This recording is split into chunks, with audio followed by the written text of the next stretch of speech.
News and വ്യൂസിലേക്ക് സ്വാഗതം. വിസ്മയം തീർക്കാൻ വിരലിലെണ്ണുന്ന ദിവസം വീമ്പു പറഞ്ഞെത്തിയവർ അടിമുടി വീഴുകയാണ്. കൈവിരലുകൾ മാത്രമല്ല, കാലിലെ വിരലുകൾ കൂടി എണ്ണിക്കാത്തിരുന്നിട്ടും പറവൂർ വിസ്മയം നിലം തൊട്ട് കണ്ടില്ല. വിസ്മയം വിരിഞ്ഞില്ലെന്ന് മാത്രമല്ല, ഉള്ളതുകൂടി പൊലിഞ്ഞു വീഴുന്നതാണ് കണ്ടത്, കാണുന്നത്. രാഹുൽ മാങ്കൂട്ടത്തിൽ പീഡനം നടത്തിയത് ന്യായീകരിച്ചാണ് ആദ്യമെത്തിയത്. ഈയിടയിൽ ആദ്യം നാണക്കേടിൽ മെഴുകിമറിഞ്ഞ് പിന്മാറേണ്ടി വന്നു. വിപുലീകരണ വിസ്മയത്തിനായി സംഘപരിവാർ ചേരിയിലുള്ളവരെ ക്ഷണിച്ചിട്ട് വിഷ്ണുപുരത്തിൻ്റെ പുറംകാൽ തൊഴി. പിന്നീട് കേരള കോൺഗ്രസിൻ്റെ പിറകെ വിളിച്ചോ വിളിച്ചോ എന്നോതി പാഞ്ഞ് ലക്കുകെട്ടൊടുങ്ങി. ജമാഅത്തെ ഇസ്ലാമിയെ കൂടെ കൂട്ടാൻ അവർ പോലും പറയാത്ത വെള്ളപൂശൽ. തിണ്ണ നിരങ്ങില്ലെന്ന് പറഞ്ഞ ഗീർവാണത്തിന് മിനിറ്റുകൾ കൊണ്ട് തെളിവ് സഹിതം 1.5 മണിക്കൂർ തിണ്ണ നിരങ്ങിയ വസ്തുത പുറത്ത്. മണിക്കൂറിനുള്ളിൽ മലക്കം മറിഞ്ഞ് രംഗത്തെത്തി തിരുത്തി. മറ്റുള്ളവരെ പഴി പറയുമ്പോൾ ബീഹാറിലെ മുഴുവൻ കോൺഗ്രസ് MLA-മാരും BJP പക്ഷത്ത്. ഇപ്പോഴിതാ AICC വർക്കിംഗ് പ്രസിഡന്റ് തന്നെ ഇടഞ്ഞു നിൽക്കുന്നു. സ്റ്റിയറിംഗ് കമ്മിറ്റി ഒഴിവാക്കി പുസ്തകോത്സവം ഉദ്ഘാടനം ചെയ്യാനായി പോകുന്നു ശശി തരൂർ. പിന്നീട് ശബരിമലയിലെ സ്വർണ്ണമോഷണത്തിൽ സാക്ഷാൽ നേതാവ് തന്നെ ആരോപണത്തിൻ്റെ വിരൽത്തുമ്പിലേക്ക് എത്തുമ്പോൾ അവിടെയും മറ്റൊരു വിസ്മയ വീഴ്ച. അടിയന്തര പ്രമേയം പോലുമില്ലാതെ ചിതയൊടുക്കം. അങ്ങനെ വിസ്മയ വീഴ്ചകൾ ദേശീയവും പ്രാദേശികവുമായി അനവധി നിരവധി. പോരാത്തതിന് ഏണികേറുന്ന മതം പറച്ചിൽ തൊഴികൾ, വാഴകൾ വേറെയും. കോൺഗ്രസും UDF-ഉം വീഴ്ചയുടെ പടുകുഴിയിൽ പരുതുമ്പോൾ നമുക്ക് പരിശോധിക്കാം. ചർച്ചയിൽ പങ്കെടുക്കുന്ന അതിഥികളെ പരിചയപ്പെടാം. KS അരുൺകുമാർ, CPIM നേതാവ്. B റജി, കോൺഗ്രസ് സഹയാത്രികൻ. രാജേഷ് ചിറപ്പാട്, ഇടതു നിരീക്ഷകൻ.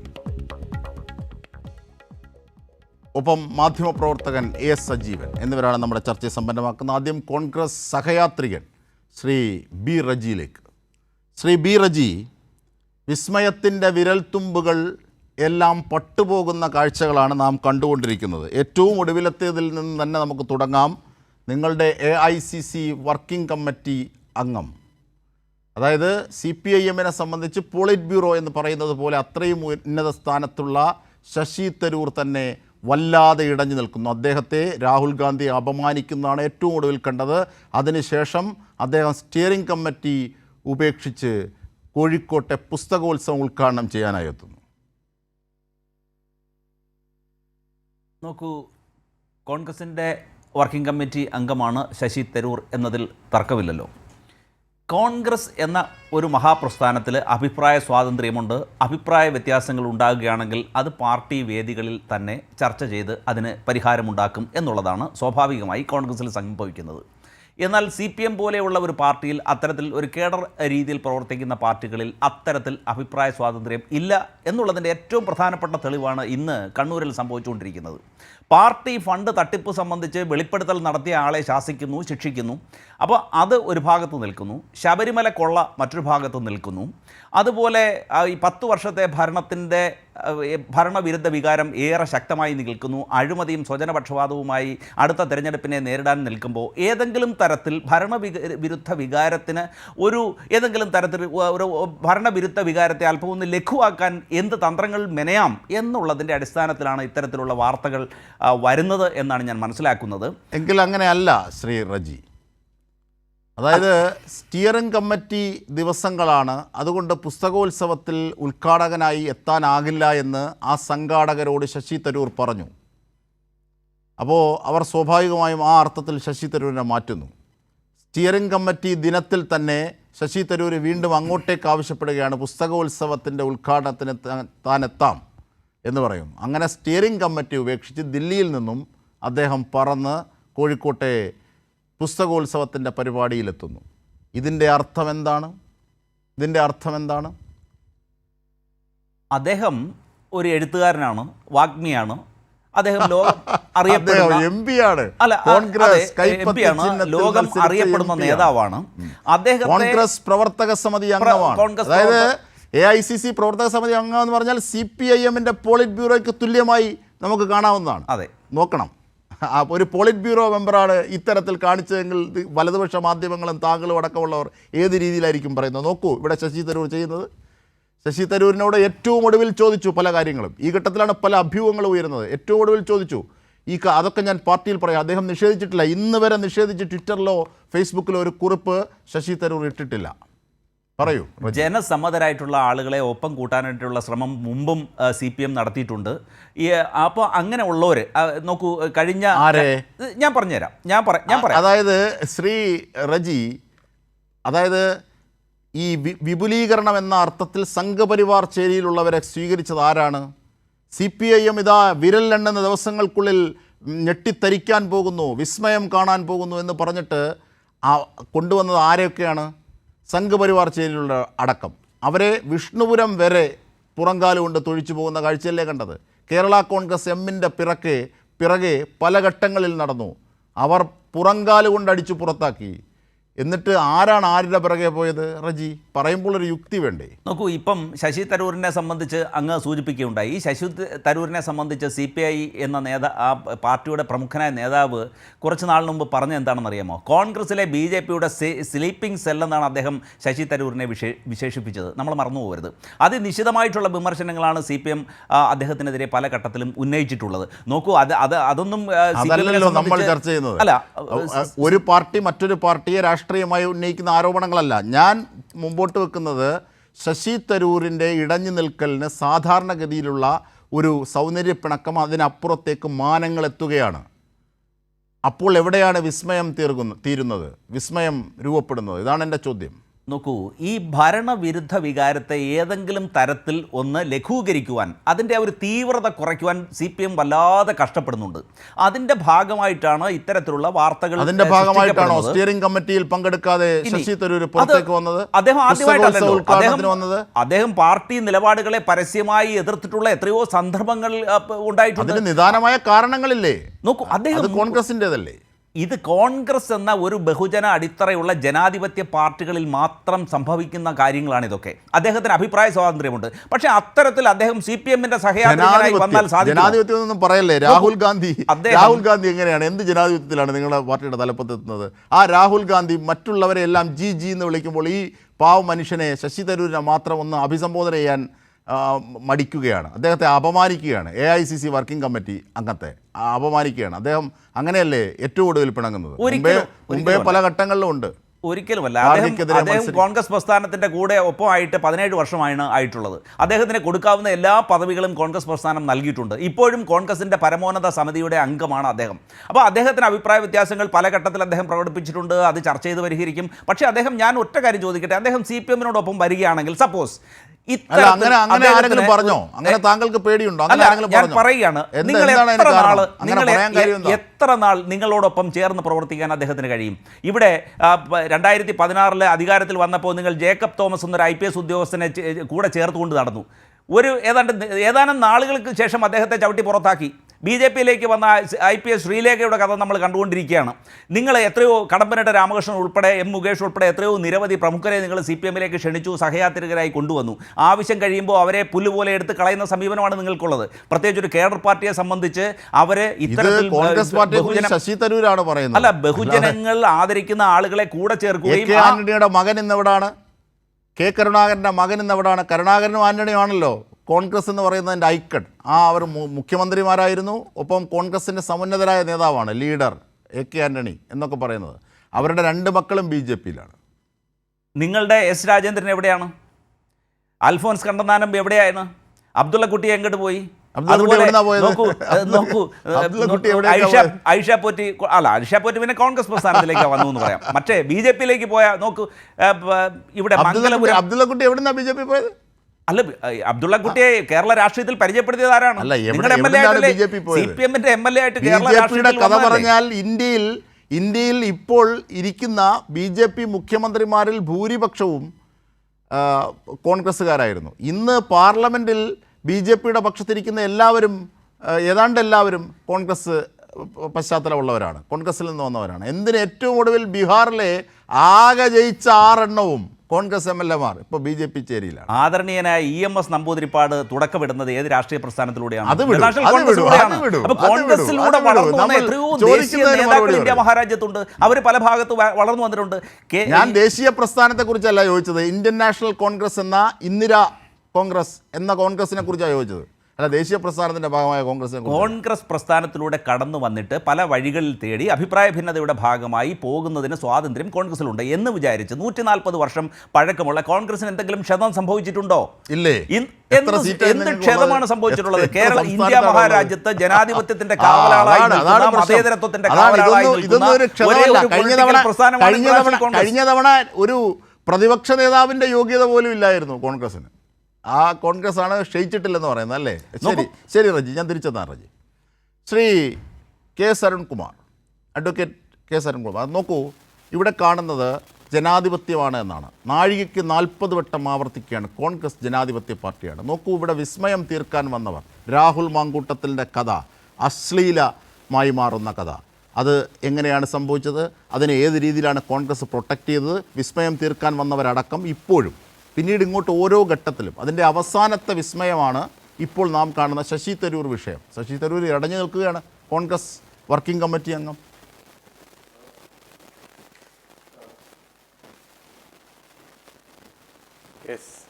ഇവിടെ അത്ഭുതം, ആശ്ചര്യം, അതിശയം സൃഷ്ടിക്കാൻ വേണ്ടിയിട്ട് വെമ്പൽ കൊണ്ടുവന്നവരാണ് കോൺഗ്രസ്. എന്നാൽ അത് പ്രഖ്യാപിച്ചതിന് ശേഷം കേരളത്തിൽ എന്തൊക്കെയാണ് നടന്നുകൊണ്ടിരിക്കുന്നതെന്ന് നമുക്കെല്ലാം വളരെയധികം വ്യക്തമാണ്. ഏറ്റവും ആദ്യം ഇത് പ്രഖ്യാപിച്ചതിൻ്റെ പിറ്റേ ദിവസമാണ് ബീഹാറിലെ മുഴുവൻ കോൺഗ്രസ് MLA-മാരും NDA സഖ്യത്തിലേക്ക് ചേർന്നു. ഇപ്പോൾ ബീഹാറിൽ കോൺഗ്രസിൻ്റെ എണ്ണം 0 MLA-മാരാണ്. CPM-ൻ്റെ എല്ലാം ജയിച്ച MLA അങ്ങനെ തന്നെ അവിടെ ഉണ്ട്. അതിനുശേഷം ഓരോ സാഹചര്യങ്ങൾ എടുത്ത് പരിശോധിക്കുക. കോൺഗ്രസ് ആഗ്രഹിച്ചതും പ്രഖ്യാപിച്ചതും ഒരേ രൂപത്തിൽ, എന്നാൽ സംഭവിക്കുന്നത് മറ്റേ രൂപത്തിൽ നമ്മൾ കണ്ടുകൊണ്ടിരിക്കുന്നു. ഇപ്പോൾ ബഹുമാനപ്പെട്ട തിരുവനന്തപുരം MP-യുടെ കാര്യം ഇവിടെ സൂചിപ്പിക്കുകയുണ്ടായി. ഇതേപോലെ രാഹുൽ ഗാന്ധിയെ കാണാൻ അനുവാദം ചോദിച്ച് ദിവസങ്ങൾ കാത്തു നിന്നിട്ടും കാണാൻ പറ്റാതെ വന്ന ഒരു നേതാവുണ്ട് ആസാമിൽ, ഹേമന്ത വിശ്വ ശർമ്മ എന്നതാണ്. അദ്ദേഹം പിന്നീട് BJP ചേർന്നു. ഇപ്പോൾ BJPയുടെ മുഖ്യമന്ത്രിയായി ആ പ്രദേശത്തെ കിഴക്കൻ മേഖലയിലെ ഏറ്റവും വലിയ പ്രധാനപ്പെട്ട BJPയുടെ നേതാവായിട്ട് മാറിയത് നമ്മൾ കണ്ടു. അത്തരത്തിൽ സമാന സാഹചര്യമുള്ള നിരവധി നേതാക്കന്മാർ ഇപ്പോൾ BJPയുടെ ഭാഗമായിട്ടുണ്ട്. ഇന്ത്യൻ പാർലമെന്റിൽ ആകെയുള്ള MP-മാരുടെ 1/3 എണ്ണമെടുത്ത് BJPയുടെ MP-മാരുടെ എണ്ണമെടുത്ത് പരിശോധിച്ച് അവരെല്ലാം കോൺഗ്രസ് നേതാക്കന്മാരാണ്. 10-ലധികം മുഖ്യമന്ത്രിമാർ പോയി, കേന്ദ്രമന്ത്രിമാരി പോയ എല്ലാ അനുഭവവും നമ്മുടെ മുന്നിലുണ്ട്. ഇതെല്ലാം പോകുന്ന സമയത്ത് തന്നെ അവർ അതിൻ്റെ കാരണവും വ്യക്തമാക്കിയിട്ടുണ്ട്. അപ്പോൾ ഞാൻ സൂചിപ്പിച്ചത് പലതരത്തിലുള്ള അവഗണന അനുഭവിക്കുന്ന നിരവധി കോൺഗ്രസ്സുകാർ അതിൽ തന്നെ ഉള്ളപ്പോഴാണ് ഇവർ വലിയ രൂപത്തിൽ വിസ്മയം സൃഷ്ടിക്കുമെന്ന് പറഞ്ഞ് നടക്കുന്നത്. ഏറ്റവും അവസാനം കൊട്ടാരക്കരയിലെ 3 തവണ MLA ആയിട്ടുള്ള ഐഷ പോറ്റിയുമായി ബന്ധപ്പെട്ടുകൊണ്ടാണ് വിസ്മയം സൃഷ്ടിച്ചു എന്ന് അവകാശപ്പെട്ടത്. എന്നാൽ കേരളത്തിലെ ജനങ്ങളെല്ലാം തിരിച്ചു ചോദിച്ചു. 2 തവണ ജില്ലാ പഞ്ചായത്ത് പ്രസിഡന്റായിട്ടും അംഗവും പ്രസിഡന്റുമായിട്ടും 3 തവണ MLA ആയിട്ടും ഒരു മനുഷ്യായുസിന്റെ 1/3 ജനപ്രതിനിധിയായി സേവനമനുഷ്ഠിച്ച് അവസാനം രാഷ്ട്രീയത്തിൽ നിന്ന് റിട്ടയർമെന്റായി വീട്ടിലേക്ക് പോയ ആളെ തിരിച്ചു കൊണ്ടുവന്ന് വലിയ മോഹനസുന്ദര വാഗ്ദാനങ്ങൾ കൊടുത്തിട്ട് ഞങ്ങൾ വിസ്മയം സൃഷ്ടിച്ചു എന്നതാണ്. പക്ഷേ അത് ഒരു രീതിയിൽ ഇവർക്ക് മുന്നോട്ട് പോകാൻ കഴിഞ്ഞില്ല എന്നുള്ളതാണ്. ഇപ്പോൾ ശബരിമല കേസ് വലിയ തരത്തിലുള്ള ഒരു പ്രചരണായുധമാക്കി മാറ്റി അതിൽ നിന്ന് വലിയ നേട്ടം കൊയ്യാം എന്ന് പ്രതീക്ഷിച്ചിരുന്നു.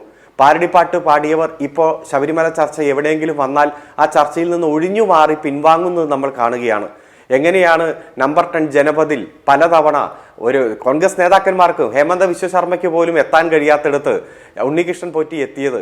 അതുമായി ബന്ധപ്പെട്ടിട്ട് UDF-ന്റെ കൺവീനർ പറഞ്ഞ നുണയെല്ലാം നമ്മുടെ മുന്നിലുണ്ട്. ഞാൻ അങ്ങ് സോണിയാഗാന്ധിയെ കണ്ട് പുറത്തേക്ക് ഇറങ്ങുമ്പോൾ ഒരു ആൾ അവിടെ കാണാൻ വന്ന് ശബരിമലയിലെ പോറ്റിയാണെന്ന് പറഞ്ഞു, അവിടെ വെച്ച് പരിചയപ്പെട്ടു എന്നൊക്കെ നമ്മളോട് പറഞ്ഞു. കുറച്ച് ആളുകൾ അത് വിശ്വസിക്കുകയും ചെയ്തു. പിന്നെ 3-4 ദിവസം കഴിഞ്ഞ് മാറ്റി പറഞ്ഞു, ഞാൻ ഡൽഹി എയർപോർട്ടിൽ ഇറങ്ങിയപ്പോൾ അവിടെ വെച്ച് പരിചയപ്പെട്ട ആൾ പറഞ്ഞു ശബരിമല മേൽശാന്തിയാണ്, ഞാൻ അങ്ങോട്ട് കാണാൻ പോവുകയാണ്, അന്ന് കൂടെ വരാമോ എന്ന് ചോദിച്ചു. അങ്ങനെ ഞാൻ കൂടെ പോയി എന്ന് തിരുത്തി. വീണ്ടും ചിത്രങ്ങൾ പുറത്തു വന്നപ്പോൾ പറഞ്ഞു എനിക്ക് നല്ല പരിചയമൊക്കെ ഉണ്ട്. അങ്ങനെ പത്തനംതിട്ടയിൽ വെച്ചുള്ള പരിചയമാണ്. പിന്നെ വീട്ടിൽ പോയ വിവരങ്ങൾ, കാര്യങ്ങളൊക്കെ വരികയാണ്. അപ്പോൾ ഓരോ ദിവസവും ഞെട്ടിപ്പിക്കുന്ന വിവരങ്ങൾ ശബരിമലയിലെ അന്വേഷണ സംഘം പുറത്തു കൊണ്ടുവരുന്നത് കോൺഗ്രസിനെ കുറിച്ചാണ്, കോൺഗ്രസിന്റെ നേതാക്കന്മാരെ കുറിച്ചിട്ടാണ്. അവിടെ ശബരിമലയിൽ പോറ്റിയെ കയറ്റിയത് ശരിക്കും കോൺഗ്രസ് ആണ്, ജയിലിൽ പോറ്റിയെ കയറ്റിയതാണ് ഇടതുപക്ഷവും CPM-ഉം എന്ന് വ്യക്തമായപ്പോൾ ഇപ്പോൾ ആ വിഷയം ചർച്ച ചെയ്യുന്നില്ല. ഇപ്പം ഇന്നലെ ഒരു സംഭവം നടന്നല്ലോ, നമ്മുടെ വിഴിഞ്ഞം 2ാം ഘട്ട ഉദ്ഘാടനവുമായി ബന്ധപ്പെട്ടുകൊണ്ട്. ആദ്യഘട്ട ഉദ്ഘാടനത്തിൽ പങ്കെടുക്കാതെ കപ്പൽ പോയിട്ട് ഒരു ബോട്ട് പോലും വിഴിഞ്ഞത്ത് അടുക്കില്ല എന്നും ഒരിക്കലും ആ പണി പൂർത്തീകരിക്കില്ല എന്നും മൈക്ക് കെട്ടി പ്രസംഗിച്ച് നടന്ന, പത്രസമ്മേളനം നടത്തി പ്രഖ്യാപിച്ച അതേ പ്രതിപക്ഷ നേതാവ് VD സതീശൻ പോയി ആ മുൻനിരയിൽ നിന്നുകൊണ്ട് ഒരു ചിരിയുണ്ട്. ആ ചിരിയൊക്കെ ജനങ്ങൾ കണ്ട് ആ പഴയ പ്രസംഗങ്ങളൊക്കെ ഓർത്തെടുക്കുകയാണ്. പറഞ്ഞല്ലോ ഇപ്പം പണി നിർത്തിവെച്ചോളണം, ഒരിക്കലും ഇത് പൂർത്തീകരിക്കാൻ അനുവദിക്കില്ല എന്ന് പറഞ്ഞത് മുതൽ എത്രയോ ഉദാഹരണങ്ങളാണ് നമ്മുടെ മുന്നിലുള്ളത്. ദേശീയപാത ഏതെങ്കിലും സ്ട്രക്ചർ ഉദ്ഘാടനം ചെയ്യാമെന്ന് മുഖ്യമന്ത്രി അങ്ങനെ വിചാരിക്കുകയൊന്നും വേണ്ട, അങ്ങനെ സ്വപ്നം കാണുമൊന്നും വേണ്ട എന്നുള്ള കെ മുരളീധരന്റെ പ്രസംഗം അടക്കം നമ്മുടെ മുന്നിലുണ്ട്. ഇപ്പോൾ ദേശീയപാതയായാലും മറ്റേതെങ്കിലും ഏത് വികസന പ്രവർത്തനങ്ങളായാലും അതിന്റെ മുന്നിൽ വന്ന് നിൽക്കാൻ കോൺഗ്രസ്സുകാർ മത്സരിച്ചു കൊണ്ടിരിക്കുന്ന ഒരു ഘട്ടമാണ്. അപ്പൊ അതുകൊണ്ട് കോൺഗ്രസ് മനസ്സിലാക്കേണ്ടത്, കനകോലു നിങ്ങളുടെ സമ്മേളനത്തിൽ വന്ന് പ്രഖ്യാപിച്ചിരിക്കുന്നു, ഒരിക്കലും LDFന്റെ അടിസ്ഥാന വോട്ടിൽ ഒരു ഇടിവും വന്നിട്ടില്ല, അതുപോലെ തന്നെ ഭരണവിരുദ്ധ വികാരം ഈ കേരളത്തിൽ ഇല്ല എന്ന് പ്രഖ്യാപിച്ച ഒരു സാഹചര്യമൊക്കെ ഉണ്ട്. അതുകൊണ്ട് ഇല്ലാത്ത ഒരു വിസ്മയം സൃഷ്ടിക്കാനും ഇല്ലാത്ത ഒരു ഇടതുപക്ഷ വിരുദ്ധ വികാരമുണ്ട് എന്ന് സൃഷ്ടിക്കാനും വേണ്ടി നടക്കുന്ന ആ നുണപ്രചരണത്തിന്റെ ഇടയിൽ മറന്നുപോകുന്ന നിരവധി കാര്യങ്ങളുണ്ട്. ഞങ്ങൾ ഏതായാലും വികസന പ്രവർത്തനങ്ങൾ ഓരോന്നായി പൂർത്തീകരിച്ച് പ്രധാനമന്ത്രി അടക്കം കേരളത്തിൽ വന്ന് പ്രഖ്യാപിച്ച അഭിനന്ദിച്ച ആ ലോകത്ത് മദർഷിപ്പ് വരുന്ന തുറമുഖങ്ങളിൽ ഏറ്റവും വലിയ തുറമുഖമായി മാറുന്ന 2045 പണി പൂർത്തീകരിക്കുമെന്ന് ആഗ്രഹിച്ച് 2028 തന്നെ 15-17 വർഷം മുമ്പേ പണി പൂർത്തീകരിക്കാൻ കഴിയുന്ന ഒരു വികസന പ്രവർത്തനം നമുക്ക് കാണാൻ കഴിയുമോ? അതേപോലെ ഓരോ മേഖലയിലും ജനങ്ങൾക്ക് കൊടുത്ത വാക്കു പാലിച്ചുകൊണ്ട് മുന്നേറുകയാണ്. അപ്പം അതുകൊണ്ട് ഇവിടെ നിന്ന് ഏതെങ്കിലും വിസ്മയം പ്രതീക്ഷിച്ചുകൊണ്ട് നിങ്ങൾ ഇരിക്കേണ്ട, നിങ്ങളുടെ കൂടെയിലുള്ളവർ ചാടിപ്പോകാതെ തെറിച്ച് പോകാതെ സംരക്ഷിക്കുക, അത് മാത്രമാണ് പറയാനുള്ളത്. ഇടതുപക്ഷത്തെ സംബന്ധിച്ചിടത്തോളം ജനങ്ങൾക്ക് കൊടുത്ത വാക്കു പാലിച്ച് മുഴുവൻ പ്രകടന പത്രികയിലെ വാഗ്ദാനങ്ങളും പാലിച്ചുകൊണ്ട് ഈ തെരഞ്ഞെടുപ്പിന് വേണ്ടി ഞങ്ങൾ സജ്ജരായിക്കൊണ്ടിരിക്കുകയാണ്. അത് ജനങ്ങൾക്ക് പൂർണ്ണമായിട്ടുള്ള വിശ്വാസമുണ്ട്. തദ്ദേശ സ്വയംഭരണ സ്ഥാപനങ്ങളിലേക്ക് നടന്ന തെരഞ്ഞെടുപ്പിൽ വന്ന ചെറിയൊരു തിരിച്ചടി, അത് കാരണങ്ങൾ കണ്ടെത്തി ജനങ്ങളെ അഭിമുഖീകരിച്ച് മുഴുവൻ വീടുകൾ കയറി ജനങ്ങളുമായിട്ട് സംബന്ധിച്ചുകൊണ്ട് കുറവുകൾ ഓരോന്ന് പരിഹരിച്ച് ഞങ്ങൾ മുന്നോട്ട് പോകുന്നു. അടിസ്ഥാന വികസന രംഗത്ത് നടത്തുന്ന ഇടപെടലുകൾ, പശ്ചാത്തല വികസന രംഗത്ത് നടത്തുന്ന ഇടപെടലുകൾ, അതോടൊപ്പം തന്നെ വികസിത രാജ്യങ്ങളുടെ അപ്പുറത്തേക്ക് കേരളത്തെ കുതിച്ചു മുന്നേറുന്ന തരത്തിലുള്ള വികസന പ്രവർത്തനങ്ങൾ ഞങ്ങൾ പൂർത്തീകരിക്കുകയാണ്. അതുകൊണ്ട് ജനങ്ങൾ ഇതെല്ലാം കണ്ടു മനസ്സിലാക്കി തന്നെ വിലയിരുത്തും. അതുകൊണ്ട് വിസ്മയം സൃഷ്ടിക്കാൻ നടക്കാതെ നിങ്ങളുടെ കൂടെയുള്ളവരെ പിടിച്ചു നിർത്തുവാനും അവിടുത്തെ പ്രശ്നങ്ങൾ പരിഹരിക്കുന്ന തരത്തിലേക്ക് നിങ്ങൾ മാറുക. പ്രത്യേകിച്ച് ചൂരൽമല മുണ്ടക്കൈയിലെല്ലാം നിങ്ങൾ വാഗ്ദാനം ചെയ്ത ഒരു വീടിന് പോലും കല്ലിടാൻ ഇതുവരെ കഴിയാത്തത് അവിടുത്തെ പാവപ്പെട്ട ഏറ്റവും സാധാരണക്കാരായ പ്രകൃതി ദുരന്തങ്ങൾ അനുഭവിച്ച ജനങ്ങളിൽ ഉണ്ടാക്കിയ പ്രതിഷേധമെല്ലാം നമ്മുടെ മുന്നിലുണ്ട്. ഇപ്പൊ ഈ മാർച്ച് മാസത്തിൽ ഏകദേശം 410 വീടുകൾ പണി പൂർത്തീകരിച്ച് താക്കോലുകൾ കൈമാറുകയാണ്. ഒരു സഹായവും മറ്റൊരു മേഖലയിൽ നിന്ന് കിട്ടാതെ മുഖ്യമന്ത്രിയുടെ ദുരിതാശ്വാസ നിധിയിലേക്ക് കിട്ടിയ പണം ഉപയോഗിച്ചുകൊണ്ടാണ് പണി പൂർത്തീകരിക്കുന്നത്. അതോടൊപ്പം തന്നെ DYFI അടക്കമുള്ള സംഘടനകൾ കൊടുത്ത മറ്റ് സംഘടനകൾ കൊടുത്ത കൃത്യമായിട്ടുള്ള സഹായവും എല്ലാം കൂട്ടിച്ചേർത്തുകൊണ്ട്. അതുകൊണ്ട് നിങ്ങൾ വിസ്മയമല്ല സൃഷ്ടിക്കുന്നത്, വാഗ്ദാനങ്ങൾ കൊടുത്ത് ജനങ്ങളെ കബളിപ്പിക്കുകയാണ്. അത് കൃത്യമായി കേരളത്തിലെ ജനങ്ങൾക്ക് ബോധ്യമുണ്ട്. തീർച്ചയായും. ശ്രീ രാജേഷ് ചിറപ്പാട്, ഇവിടെ KS അരുൺകുമാർ സൂചിപ്പിച്ചു വ്യക്തമായി വിശദമായി, അതായത് വികസനം ഈ 10 വർഷം കൊണ്ടുണ്ടാക്കിയ വികസനമാണ് ഞങ്ങളുടെ കൈമുതലായി ജനങ്ങളുടെ മുമ്പിലേക്ക് എത്തിക്കുന്നത്, അവതരിപ്പിക്കുന്നത്. ഇതിൽ ജനങ്ങളിലേക്ക് എത്തുന്നതിന് ഏതെങ്കിലും തരത്തിൽ വീഴ്ചകൾ ഉണ്ടായിട്ടുണ്ടെങ്കിൽ അത് പരിഹരിച്ച് മുമ്പോട്ട് പോകുന്ന പ്രക്രിയയും തങ്ങൾ ആരംഭിച്ചു. തദ്ദേശ സ്വയംഭരണ തെരഞ്ഞെടുപ്പിലെ ചെറിയൊരു തിരിച്ചടിയുടെ പശ്ചാത്തലത്തിൽ കൂടുതൽ ഗംഭീരമായി അത് ജനങ്ങളിലേക്ക് അതിൻ്റെ പ്രവർത്തനങ്ങൾ എത്തിക്കുന്നു. ഇതാണ് അവിടെ നടക്കുന്ന പ്രോസസ്സ് ഇടതുപക്ഷത്ത്. പക്ഷേ UDFൽ പ്രത്യേകിച്ച് കോൺഗ്രസ്സിൽ നടക്കുന്ന പ്രോസസ്സ് എന്താണ്? ആ പ്രോസസ്സ് വർഗീയതയാണ്. അതായത് തിണ്ണ നിരങ്ങില്ല എന്ന് പറഞ്ഞ് വീമ്പ് പറഞ്ഞു. പക്ഷേ ഓരോ സമുദായ നേതാക്കന്മാരുടെയും അടുത്ത് പോയ കണക്ക് അവർ പറഞ്ഞു, മണിക്കൂറുകളുടെ എണ്ണം, എത്ര മണിക്കൂറാണ് തിണ്ണ നിരങ്ങിയെന്ന്. അതൊക്കെ പൊളിഞ്ഞു വീഴുകയാണ്. ജമാഅത്തെ ഇസ്ലാമിയുടെ മതരാഷ്ട്രവാദം പോയി അവർ മാറ്റി, അത് അവർ പോലും പറയാത്തതാണ്, അതിലേക്ക് എത്തുന്നു.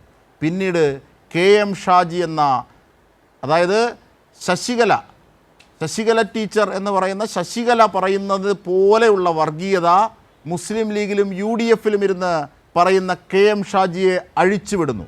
KM ഷാജിയുടെ ആ 2 വാക്കുകൾ, 2 വ്യത്യസ്ത പർപ്പസുകളിൽ അദ്ദേഹം പറഞ്ഞ, KM ഷാജി പറഞ്ഞ വർഗീയ പരാമർശങ്ങൾ കേട്ടതിന് ശേഷം ഞാൻ രാജേഷ് ചിറപ്പാടിലേക്ക് എത്താം. രാജേഷ് ചിറപ്പാട്, ഞാൻ എത്താം KM ഷാജിയിലേക്ക്. മതമല്ല പ്രശ്നം എന്നാ കേട്ടോ, ഞങ്ങൾക്ക് മതമാണ് പ്രശ്നം. മറ്റൊന്ന് കൂടിയുണ്ട്.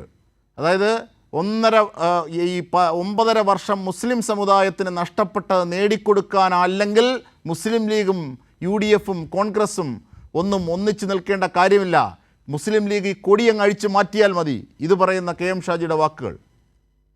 ഞാൻ ചോദിക്കട്ടെ, ഭരണം വേണമല്ലോ, ഭരണം തിരിച്ചു പിടിക്കാൻ കഴിയും, ഒരു സംശയക്കാര്യത്തിലില്ല. പക്ഷെ ഒരു കാര്യം നിങ്ങൾ ഓർത്തോ, ഭരിക്കുന്നത് MLA-മാരുടെയും മന്ത്രിമാരുടെയും എണ്ണം കൂട്ടാൻ മാത്രമായിരിക്കില്ല, നഷ്ടപ്പെട്ടു പോയ 9.5 കൊല്ലത്തിന്റെ ആനുകൂല്യങ്ങൾ തിരിച്ചു പിടിച്ച് ആ സമുദായത്തിന് വകവെച്ചു കൊടുക്കാൻ അല്ലെങ്കിൽ ഈ പണിക്ക് നിൽക്കരുത്.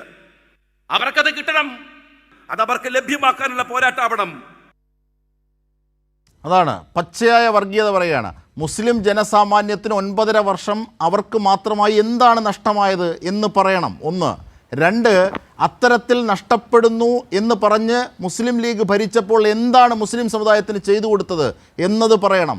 3, ഇതൊന്നും ചെയ്തു കൊടുക്കാതെ 5ാം മന്ത്രിക്ക് വേണ്ടി ചരട് വലിച്ചവർ, ഇത്തരത്തിൽ വരേണ്യ വർഗത്തിന് വേണ്ടി മാത്രം ചരട് വലിച്ചവർ ഇന്ന് വർഗീയത കൂട്ടി വോട്ടാക്കാൻ മുസ്ലിം സമുദായത്തെ ഉപയോഗിക്കുകയാണ്. രാജേഷ് ചെറപ്പാട്, അതല്ലേ യഥാർത്ഥത്തിൽ ഷാജിയുടെ വാക്കുകളുടെ അർത്ഥം? ഒരു നിയമസഭാ തെരഞ്ഞെടുപ്പിൻ്റെ ഒരു ഘട്ടത്തിലാണ് നാം നിൽക്കുന്നത്. അപ്പോൾ ഇവിടെ UDF പറയുന്നത് വലിയൊരു വിസ്മയം തീർത്തുകൊണ്ട് ഇവിടെ UDF അധികാരത്തിലേറും എന്നാണ് പറയുന്നത്. നമ്മൾ മനസ്സിലാക്കേണ്ട ഒരു കാര്യം, വലിയ തരത്തിലുള്ള വർഗീയത ലക്ഷ്യം വെച്ചുകൊണ്ട് കേരളത്തിൻ്റെ ഇന്ത്യക്ക് തന്നെ മാതൃകയായ കേരളത്തെ മതനിരപേക്ഷത, ജനാധിപത്യബോധം, ഉയർന്ന സാക്ഷരത, ഇങ്ങനെ ലോകത്തിന് തന്നെ മാതൃകയായിട്ടുള്ള കേരളം എന്ന് പറയുന്ന ചെറിയൊരു സംസ്ഥാനത്തെ വർഗീയവാദത്തിലൂടെ വർഗീയമായി ജനങ്ങളെ ഭിന്നിപ്പിച്ചുകൊണ്ട് ഏതെങ്കിലും തരത്തിൽ വോട്ട് നേടുന്നതിന് വേണ്ടിയുള്ള വളരെ കുൽസിതമായ പ്രവർത്തനങ്ങൾ UDF ആരംഭിച്ചു കഴിഞ്ഞു. അതിൻ്റെ പലതരത്തിലുള്ള തെളിവുകളാണ് പല നേതാക്കന്മാരിൽ നിന്നും UDF നേതാക്കന്മാരിൽ നിന്നും കൃത്യമായി പുറത്തേക്ക് വരുന്നത്. ഇതിനേക്കാൾ വലിയ വർഗീയ വിഷം ചീറ്റുന്ന വാക്കുകൾ ഇനി കേരളം കാണാൻ പോവുകയാണ്. അതുകൊണ്ട് തന്നെ ഇപ്പം പ്രതിപക്ഷ നേതാവ് പറഞ്ഞൊരു കാര്യമുണ്ട്, UDF അധികാരത്തിൽ വന്നില്ലെങ്കിൽ എന്താണ് പുള്ളി രാഷ്ട്രീയ വനവാസത്തിന് പോകുകയാണെന്നാണ് പറഞ്ഞത്. ഞാൻ ഈ പരിപാടി അവസാനിപ്പിച്ച് പോകുമെന്ന് പറഞ്ഞത് എന്തുതരം രാഷ്ട്രീയ ബോധമാണ് അദ്ദേഹത്തിനുള്ളത്, എന്തുതരം സാമൂഹിക പ്രവർത്തനമാണ് അദ്ദേഹത്തിനുള്ളത്. അത് അപ്പം CPM-ൻ്റെ സംസ്ഥാന സെക്രട്ടറി MV ഗോവിന്ദൻ മാഷ് പറഞ്ഞത്, അങ്ങനെ ഏതെങ്കിലും തരത്തിലുള്ള തെരഞ്ഞെടുപ്പിൽ തോറ്റത് കൊണ്ട് ഒരു രാഷ്ട്രീയ പ്രവർത്തനം അവസാനിപ്പിക്കുക, ജനങ്ങൾക്കിടയിലുള്ള പ്രവർത്തനം അവസാനിപ്പിക്കുന്ന ഒരു നിലപാടല്ല ഇടതുപക്ഷത്തിനുള്ളത്. ഇടതുപക്ഷം അങ്ങനെ ഏതെങ്കിലും തരത്തിലുള്ള രാഷ്ട്രീയ തെരഞ്ഞെടുപ്പുമായി ബന്ധപ്പെട്ടിട്ട് നിൽക്കുന്ന ഒരു പാർട്ടിയല്ല.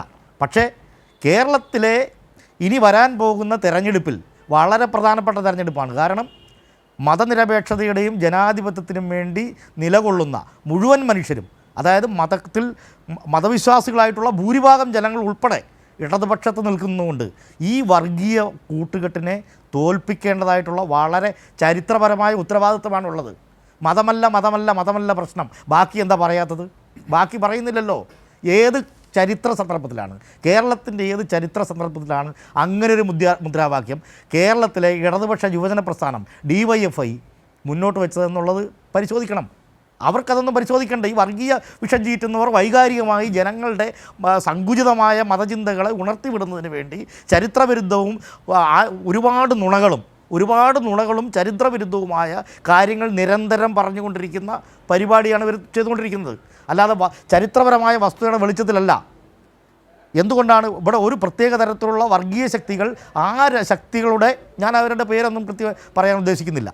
അപ്പോൾ അത്തരത്തിലുള്ള വർഗീയ ശക്തികളുടെ, അപ്പം തീവ്രവാദ ശക്തികളുടെ ഇടപെടലുണ്ടാകുകയും അവർ നാട് നീളെ അവരിലൂടെയാണ് ഒരു പ്രത്യേക സമുദായത്തിൻ്റെ വിമോചനം എന്ന് പറയുകയും ചെയ്തപ്പോൾ അതിന് വിരുദ്ധമായി നിൽക്കുന്ന ഭൂരിപക്ഷ വർഗീയതയുടെ ആളുകൾ അതുപോലെ തന്നെയുള്ള തീവ്രവാദ സ്വഭാവമുള്ള ഇവരുടെ അന്ത്യം ഞങ്ങളിലൂടെ എന്ന് പറഞ്ഞാൽ ഇത് വളരെ കൃത്യമാണല്ലോ. അപ്പോഴാണ് DYFI പോലുള്ള ഇടതുപക്ഷ യുവജന പ്രസ്ഥാനങ്ങൾ ഇന്ത്യയുടെ മോചനം ഇസ്ലാമിലൂടെ, അതാണ്. അപ്പോ മറ്റുള്ളവർ പറഞ്ഞു ഇസ്ലാമിന്റെ അന്ത്യം ഇന്ത്യയിലൂടെ എന്ന് അവർ പറഞ്ഞു. അങ്ങനെ രണ്ടു കൂട്ടരും പരസ്പരം വർഗീയമായ പോളറൈസേഷൻ ഉണ്ടാക്കി, വർഗീയമായ തുടർച്ചയാണ്. അപ്പോൾ ഇത്തരത്തിലുള്ള രണ്ട് തീവ്രവാദങ്ങളെയും കേരളത്തിൻ്റെ സമാധാന അന്തരീക്ഷത്തിലേക്ക് കൊണ്ടുവന്ന് അതിനെ ആ രീതിയിൽ പരിഹരിക്കാൻ പറ്റുമെന്നുള്ള തരത്തിൽ, അത് ആ രീതിയിൽ പരിഹരിക്കാനുള്ളതല്ല അവരുടെ ഉദ്ദേശം. പരിഹരിക്കുക എന്നുള്ളത് അവരുടെ ഉദ്ദേശമേ അല്ല. ഒരു കാരണവശാലും ഒരു പ്രശ്നവും പരിഹരിക്കാൻ പാടില്ല. കുഴപ്പങ്ങൾ ഉണ്ടാക്കിക്കൊണ്ടിരിക്കണം. ആ കുഴപ്പങ്ങൾ ഉണ്ടാക്കിക്കൊണ്ട് ജനങ്ങളുടെ വർഗീയമായിട്ടുള്ള ചേരിതിരിവുണ്ടാക്കുക, ജനങ്ങളുടെ ഏതെങ്കിലും തരത്തിലുള്ള വികാരത്തെ, അത് റിലീജിയസ് ഇമോഷനെ ആണ് അവർ പിടിക്കുന്നത്. അത് പിടിക്കാനുള്ള ശ്രമമാണ്. പക്ഷേ കേരളത്തിൽ അത് അങ്ങനെ എളുപ്പത്തിൽ നടക്കില്ല. കാരണം കേരളം എന്ന് പറയുന്നത് മറ്റ് സംസ്ഥാനങ്ങളിൽ നിന്ന് സവിശേഷമായിട്ടുള്ള പലതരത്തിലുള്ള പ്രത്യേകതകളാണ്. പ്രത്യേകിച്ച് ഇടതുപക്ഷ പ്രസ്ഥാനത്തിൻ്റെ അടക്കം പിന്നെ വലിയ വേരോട്ടമുള്ള ഒരു ദേശമാണ് കേരളം. അപ്പോൾ യു ഡി എഫുകാരോട് എനിക്ക് ചോദിക്കാനുള്ള ഒറ്റ ചോദ്യമുള്ളൂ, നിങ്ങൾ ആര് നശിച്ച് കാണണമെന്നാണ്, ആരില്ലാതാകണമെന്നാണ് നിങ്ങൾ ആഗ്രഹിക്കുന്നത്? കേരളത്തിൻ്റെ മതനിരപേക്ഷത ഇല്ലാതാകണമെന്നോ, കേരളത്തിൻ്റെ ജനാധിപത്യ പാരമ്പര്യം ഇല്ലാതാകണമെന്നോ, കേരളം ഇന്നുവരെ ആർജിച്ചെടുത്തിട്ടുള്ള വലിയ നേട്ടങ്ങൾ, ലോകത്തിന് തന്നെ മാതൃകയായ നേട്ടങ്ങൾ, അതിൻ്റെ തുടർച്ചയില്ലാതാകണമെന്നാണോ നിങ്ങൾ വിചാരിക്കുന്നത്? നിങ്ങൾക്ക് എങ്ങനെയും എന്തും പറഞ്ഞ് വോട്ട് നേടുക. കെ എം ഷാജിയെ പോലുള്ള ആളുകളെല്ലാം ഇങ്ങനെ ഒരു ലജ്ജയുമില്ലാതെ പറയുമ്പോൾ നിയമപരമായ നടപടികളാണ് യഥാർത്ഥത്തിൽ എടുക്കേണ്ടത്. അറിയാവോ, നിയമപരമായ നടപടി എടുക്കണം. കേരളത്തിലെ ജനാധിപത്യ മതനിരപേക്ഷ സമൂഹം ഇത് ശ്രദ്ധിക്കേണ്ടതാണ്. നിയമപരമായ നടപടി എടുക്കാനുള്ള കേസ് അതിൻ്റെ അകത്തുണ്ട്. അപ്പം തീർച്ചയായിട്ടും ഉണ്ട്. അപ്പോൾ ഇത്തരത്തിലുള്ള കാര്യങ്ങളാണ്. അപ്പോൾ ഒരു പ്രതിപക്ഷ നേതാവ് എന്നുള്ള നിലയിൽ, ഒരു പ്രതിപക്ഷ നേതാവ് എന്ന് പറഞ്ഞാൽ വളരെ ക്യാബിനറ്റ് പദവിയുള്ള വളരെ പ്രധാനപ്പെട്ട ഒരു പദവി വഹിക്കുന്ന, ജനാധിപത്യത്തിൽ വലിയ പദവി വഹിക്കുന്ന ഒരു നേതാവാണ് അദ്ദേഹം. അദ്ദേഹം എന്തൊക്കെയാണ് പറഞ്ഞുകൊണ്ടിരിക്കുന്നത്? അദ്ദേഹം നിരന്തരമായി ഈ നുണകൾ, ഇനി നുണകളുടെ വലിയൊരു ഘോഷയാത്രയാണ്. നുണകളുടെ വലിയ ഘോഷയാത്രയാണ്. മതരാഷ്ട്രവാദമില്ലാതെ ജമാഅത്തെ ഇസ്ലാമി ഇല്ല, അവർക്ക് മതരാഷ്ട്രം അത് പറഞ്ഞു കഴിഞ്ഞല്ലോ, അത് പറഞ്ഞു കഴിഞ്ഞ് എന്നിട്ട് പറയാണ് ബി ഡി സതീശൻ പറയുന്ന നുണ എന്താണ്? ബഹുമാനപ്പെട്ട മുഖ്യമന്ത്രി പിന്നെ ജമാഅത്തെ ഇസ്ലാമി നേതാക്കന്മാരെ പോയി കണ്ടെന്ന് ഒരിക്കലും നടന്നിട്ടില്ല. ചരിത്രപരമായി നടക്കാത്ത ശുദ്ധ നുണ പറയുകയാണ്. ഇതുപോലുള്ള നുണകൾ ഒരു മാധ്യമ പ്രവർത്തകരും പത്രസമ്മേളനം മാധ്യമങ്ങളോട് സംസാരിക്കുന്ന ഞാൻ കേട്ടതാണ്. അപ്പോൾ വി ഡി സതീശൻ ഇങ്ങനെ ഓരോ നുണകൾ പറയുമ്പോൾ ഇത് അങ്ങനെയല്ലോ സാർ എന്ന് ഒരു മാധ്യമപ്രവർത്തകൻ പോലും ചോദിക്കാൻ പറ്റത്തില്ല. ഇപ്പോൾ കൈരളിയിലെ ആളുകളെ പരിഹസിക്കുകയാണ് അദ്ദേഹം ചെയ്തത്. ഞാനത് കണ്ടെന്ന് അധിക്ഷേപവും പരിഹസിക്കുകയാണ് അദ്ദേഹം ചെയ്യുന്നത്. ഒരു മുൻവിധിയോടുകൂടി പരിഹസിക്കുകയാണ് ചെയ്യുന്നത്. അല്ല അപ്പോൾ ഇങ്ങനെ പ്രതിപക്ഷ നേതാവിന് ചേർന്നിട്ടുള്ള ഒരു പരിപാടിയല്ല പുള്ളി ചെയ്യുന്നത്, ഒരു ആക്റ്റല്ല പുള്ളി ചെയ്തുകൊണ്ടിരിക്കുന്നത്. അത് കേരളത്തിലുള്ള ജനങ്ങൾ കാണുന്നുണ്ട്. പ്രതിപക്ഷ നേതാവ് അതെങ്കിലും മനസ്സിലാക്കണം. അതുകൊണ്ട് ഈ വരുന്ന തെരഞ്ഞെടുപ്പിൽ ഇപ്പോൾ ഈ വിസ്മയങ്ങൾ എന്ന് പറയുന്നുണ്ടല്ലോ, ഇപ്പോൾ ശശി തരൂരും കോൺഗ്രസും തമ്മിൽ വലിയ സംഘർഷത്തിലാണെന്നുള്ളത് ആർക്കാണ് അറിയാത്തത്? എല്ലാ മനുഷ്യർക്കും അറിയാം. അപ്പം അതൊരു വസ്തുതയാണ്. അത് വളരെ ഉന്നതനായ വർക്കിംഗ് കമ്മിറ്റി പ്രസിഡൻ്റ് തന്നെയാണ്. പക്ഷേ കോൺഗ്രസിൽ വലിയ തരത്തിലുള്ള സംഘർഷം ശശി തരൂരും കോൺഗ്രസും തമ്മിലുണ്ട്. അത് രാഹുൽ ഗാന്ധിയെ പോലെ ലീഡറുമായിട്ട് അദ്ദേഹത്തിന് വ്യക്തിപരമായിട്ടുള്ള അഭിപ്രായ വ്യത്യാസങ്ങളുണ്ട്. ഇത് വസ്തുതയാണ്. അപ്പം ഈ വിസ്മയങ്ങൾ എന്ന് പറഞ്ഞുകൊണ്ട് വന്ന ഞാനത് അവസാനിപ്പിക്കുകയാണ്. വിസ്മയങ്ങൾ എന്ന് പറഞ്ഞുകൊണ്ട്, പക്ഷേ യഥാർത്ഥത്തിൽ വിസ്മയങ്ങൾ നടക്കാൻ പോവുകയാണ്. മൂന്നാമതും LDF ഗവൺമെൻറ് അധികാരത്തിൽ വരാൻ പോവുകയാണ്. ഇതാണ് വിസ്മയം, വാഴുന്ന വിസ്മയമാണ്. ഇതാണ് ഞാൻ പറയുന്നത്, വളരെ ഉത്തരവാദിത്വം കൂടിയാണ് പറയുന്നത്. വാഴുന്ന വിസ്മയം, UDFൻ്റെ വിസ്മയമല്ല, വാഴുന്ന വീഴുന്ന വിസ്മയവും LDFൻ്റേത് വാഴുന്ന വിസ്മയവുമാണ്. തീർച്ചയായും വി ഡി സതീശൻ ഏറ്റവും ഒടുവിൽ ജമാഅത്തെ ഇസ്ലാമിയെക്കുറിച്ച് പറഞ്ഞ വാക്കുകൾ കൂടി നമുക്കൊന്ന് കേൾക്കാം. ഏറ്റവും ഒടുവിൽ ജമാഅത്തെ ഇസ്ലാമിയുടെ അമീർ അങ്ങനെ പറഞ്ഞിട്ടില്ല. മുജീബുർ റഹ്മാൻ എന്ന് പത്രസമ്മേളനം നടത്തി? എന്ന് അദ്ദേഹം നടത്തിയ പത്രസമ്മേളനത്തിൽ മതരാഷ്ട്രവാദം അവർ ഉപേക്ഷിച്ചു എന്നാണ് പറഞ്ഞിരിക്കുന്നത്. അന്ന് തന്നെയാണ് പറഞ്ഞിരിക്കുന്നത്. ആണെന്ന് മതരാഷ്ട്രവാദം അവരുപേക്ഷിച്ചു. ഇല്ലെങ്കിൽ നിങ്ങൾ അദ്ദേഹത്തിനോട് ക്ലാരിഫൈ ചെയ്തോ. ഞങ്ങളെ അറിയിച്ചിരിക്കുന്നതും ഞങ്ങളോട് പറഞ്ഞിട്ടുള്ളതും അദ്ദേഹം തിരുവനന്തപുരത്തും മലബാറിലും പത്രസമ്മേളനം നടത്തി പറഞ്ഞിട്ടുള്ളതും മതരാഷ്ട്രവാദം ഉപേക്ഷിച്ചെന്നാണ്. ആണോ റജി? ജമാഅത്തെ ഇസ്ലാമിയുടെ അമീർ പറഞ്ഞോ അവർ മതരാഷ്ട്രവാദം ഉപേക്ഷിച്ചെന്ന്? ഒരു കാലത്തും അവർക്ക് മതരാഷ്ട്രവാദം ഉപേക്ഷിക്കാനാകില്ല. ഡാൽമേഷൻ്റെ ദേഹത്തെ പുള്ളികൾ പോയാൽ അതാകില്ല എന്ന് പറഞ്ഞതുപോലെ മതരാഷ്ട്രവാദം എന്ന ആ മൗദൂദി സിദ്ധാന്തം പോയാൽ പിന്നെ ജമാഅത്തെ ഇസ്ലാമി ഇല്ല. ആ ജമാഅത്തെ ഇസ്ലാമിയാണ് അവർ പറയാത്ത കാര്യം മാധ്യമപ്രവർത്തകർ എടുത്തു ചോദിക്കുന്നു. അവരുടെ അമീർ കഴിഞ്ഞ തവണയും നടത്തിയ വാർത്താ സമ്മേളനം അതേ സംബന്ധിച്ച് പറയുന്നു, മുന്നോട്ട് പോവുകയാണ് ആശയവുമായി, മൗദൂദി ആശയവുമായി എന്ന് അവർ ആവർത്തിച്ച് പറയുന്നുണ്ടല്ലോ എന്ന് പറഞ്ഞപ്പോൾ ഞങ്ങളോട് പറഞ്ഞിട്ടുണ്ട് അത്രേ എന്നാണ് സതീശൻ പറഞ്ഞത്. തങ്ങളോട് ജമാഅത്ത് ഇസ്ലാമി പറഞ്ഞോ മതരാഷ്ട്രവാദം ഉപേക്ഷിച്ചെന്ന്? പറഞ്ഞോ റജി? നോക്കൂ, മതരാഷ്ട്രവാദം ഉപേക്ഷിച്ചുകൊണ്ട് ജനാധിപത്യ പ്രക്രിയയുടെ ലേക്ക് പങ്കാളിയാകുന്നതിൻ്റെ ഭാഗമായിട്ടാണ് 2011 ഒരു പൊളിറ്റിക്കൽ പാർട്ടിക്ക്, വെൽഫെയർ പാർട്ടിക്ക് അവർ രൂപം നൽകിയത്. സമൂഹത്തിലെ വളരെ ഒരു ചെറിയ വിഭാഗമാണ് ജമാഅത്തെ ഇസ്ലാമിയിൽ പെടുന്ന ആളുകൾ. മുസ്ലിങ്ങൾ വിഭാഗത്തിലെ എത്രയോ മറ്റ് ഇതര വിഭാഗങ്ങളുണ്ട്.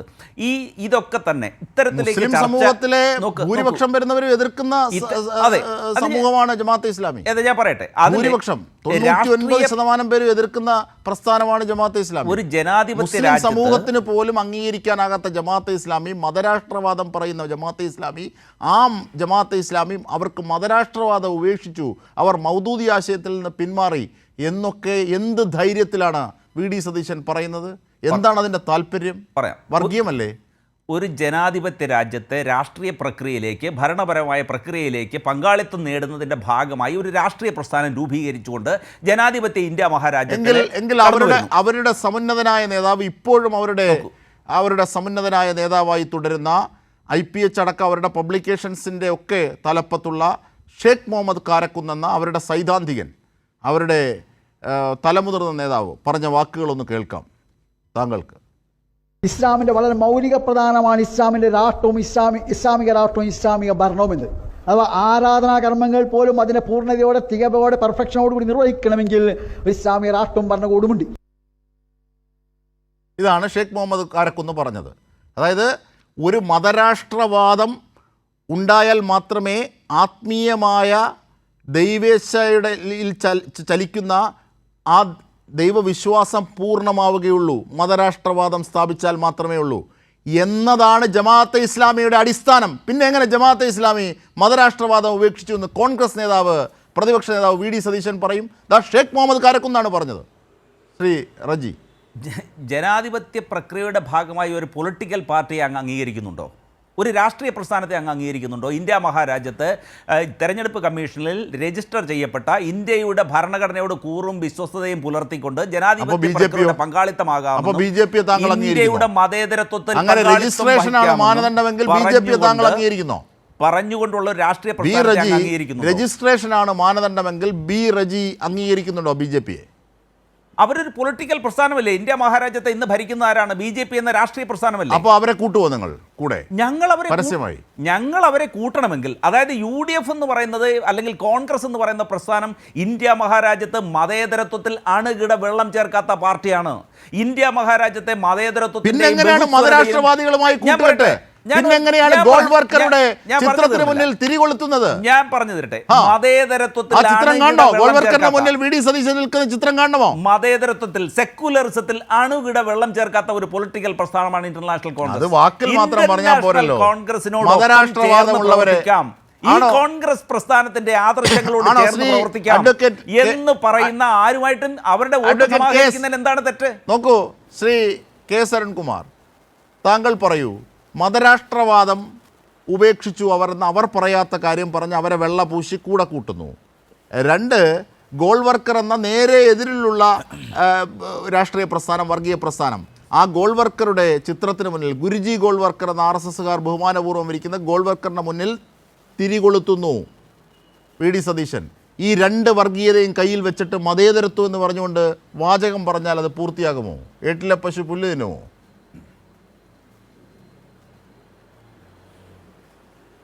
അതെ, ഇവിടെ വി.ഡി. സതീശൻ്റെ ഒരു പ്രസംഗത്തിൻ്റെ ഒരു ഭാഗം കേൾപ്പിച്ചു.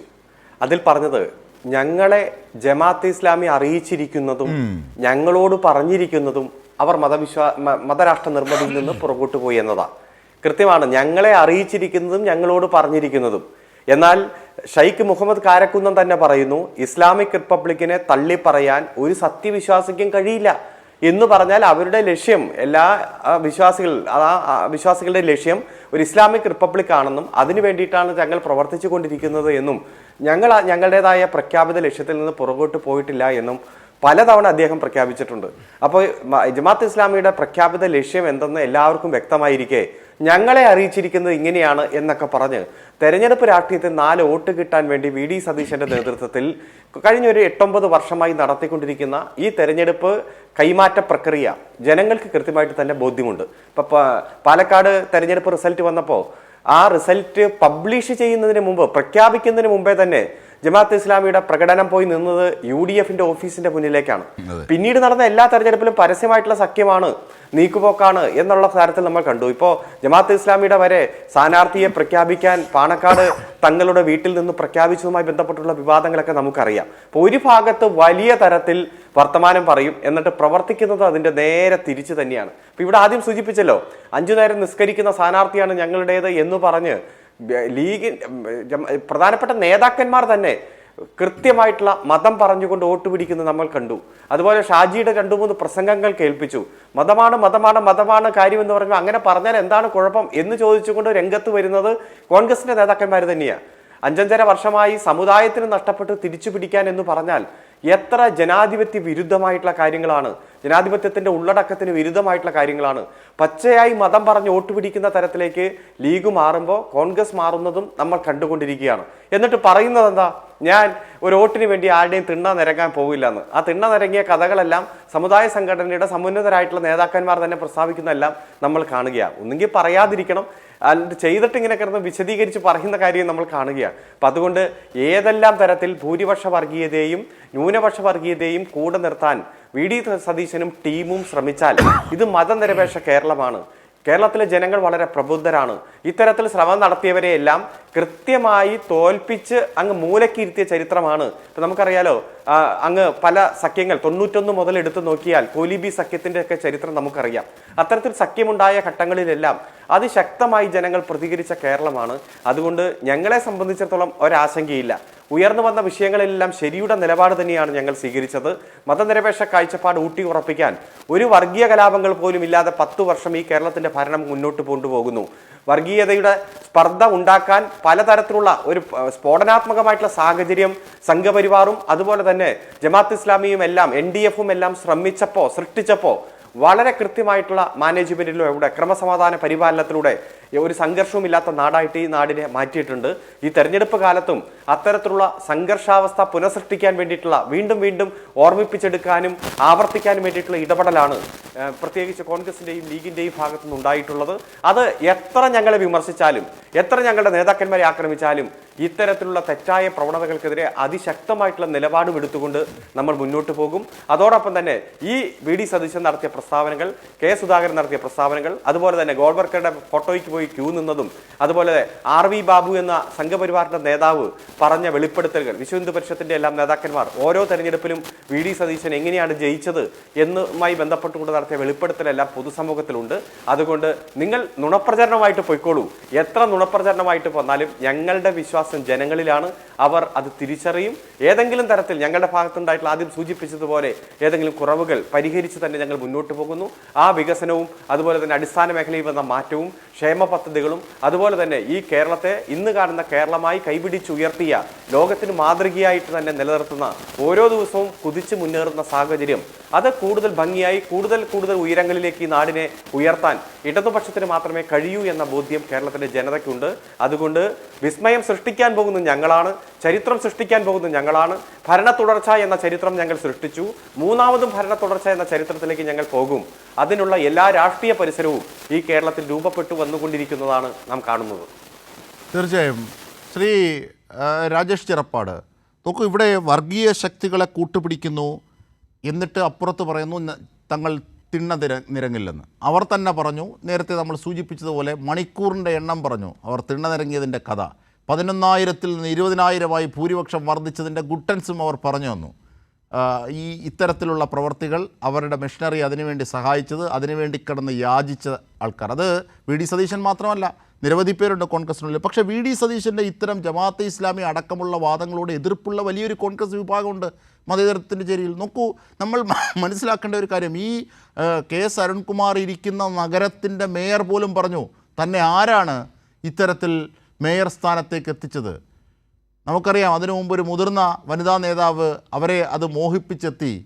പക്ഷേ അവർക്കത് തട്ടിക്കളയുന്ന സാഹചര്യം ഉണ്ടായത് സാമുദായികമായ ഇടപെടലിൽ കൊണ്ടാണ് എന്ന് പറഞ്ഞിരുന്ന ആരോപണങ്ങളെ ശരിവെക്കുന്നതാണത്. എന്നിട്ട് പറഞ്ഞു, ഞങ്ങൾ ഒരു വിധത്തിലും രാഷ്ട്രീയത്തിൽ മതവും സമുദായം കലർത്തില്ലെന്ന്. പക്ഷേ ആ മേയർ തന്നെ വന്ന് പറഞ്ഞു എങ്ങനെയാണ് അവർ മേയറായതെന്ന്. അപ്പോൾ ഇതൊക്കെ ഏതൊക്കെ അർത്ഥത്തിലാണ് കേരളത്തിൻ്റെ രാഷ്ട്രീയത്തെ ഹൈജാക്ക് ചെയ്ത് കൊണ്ടുപോകുന്നത്, എങ്ങോട്ടേക്കാണ് എന്നുള്ളതാണ് മനസ്സിലാക്കേണ്ടത്. അത് വളരെ തീർച്ചയായിട്ടും വളരെ സീരിയസ് ആയിട്ട് നമ്മളിപ്പോൾ ഒരു ചർച്ചയ്ക്കപ്പുറത്തേക്ക് കേരളത്തിൻ്റെ ഒരു ജനാധിപത്യ മണ്ഡലത്തിൽ അതിൽ ഇടതുപക്ഷ മതനിരപേക്ഷ മുന്നണികളെല്ലാം പ്രത്യേകിച്ച് LDF മുന്നണികളെല്ലാം വളരെ ജാഗ്രതയോടുകൂടി കാണേണ്ട ഒരു കാര്യമാണ്. നമ്മൾ രാഷ്ട്രീയമായിട്ട് പലതരത്തിലുള്ള കാര്യങ്ങൾ പറയുമ്പോൾ പോലും അപ്പോൾ ഇത് പിന്നെ VD സതീശൻ പറയുന്ന പല കാര്യങ്ങളും അത് വളരെ ദൂരവ്യാപകമായിട്ടുള്ള വലിയ ഗുരുതരമായ തെറ്റുകൾ ഉണ്ടാക്കുന്ന കാര്യങ്ങളാണ്.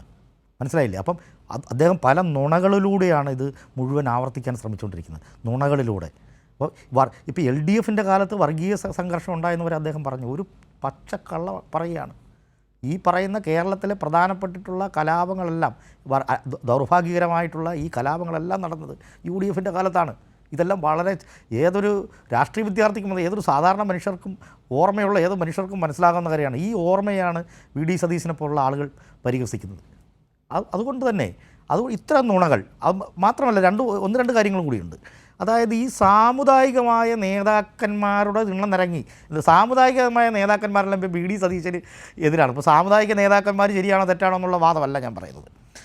പ്രധാനപ്പെട്ട ചില സാമുദായിക നേതാക്കന്മാർ VD സതീശൻ എന്ന് പറയുന്ന വ്യക്തി എങ്ങനെയാണ് അനഭിമതനായി മാറുന്നത്, അത് വളരെ പ്രധാനപ്പെട്ടൊരു കാര്യമാണ്. ഇത് അതോടൊപ്പം തന്നെ വളരെ കൃത്യമായി അടുത്ത നിയമസഭാ തെരഞ്ഞെടുപ്പിൽ BJP പോലുള്ള രാഷ്ട്രീയ കക്ഷികളുമായി ഒളിഞ്ഞും തെളിഞ്ഞുമുള്ള പലതരത്തിലുള്ള ബാന്ധവങ്ങളും ഉണ്ടാകാൻ പോകുന്ന ഒരു തെരഞ്ഞെടുപ്പാണ് ഈ വരാൻ പോകുന്നത്. അതോടൊപ്പം തന്നെ പിന്നെ ബഹുമാന്യ സഖാവ് അരുൺകുമാർ പറഞ്ഞതുപോലെ ന്യൂനപക്ഷ വർഗീയതയും ഭൂരിപക്ഷ വർഗീയതയും ഒരുപോലെ ആശ്ലേഷിച്ചുകൊണ്ടുള്ള ഒരു മെക്കാനിസം ഇത് ആരുടെ ബുദ്ധിയാണെന്നറിയില്ല. കേരളം എങ്ങനെയും നശിച്ചു കാണാൻ വേണ്ടി എങ്ങനെയും അധികാരത്തിലേറണം, അതുമാത്രമേ ഉള്ളൂ. കേരളത്തിൻ്റെ മതനിരപേക്ഷ ആ ഒരു വലിയ മതനിരപേക്ഷ മനസ്സുണ്ട്, ആ ഒരു സന്തുലിതാവസ്ഥയുണ്ട്, സാമുദായികമായ സന്തുലിതാവസ്ഥയുണ്ട്.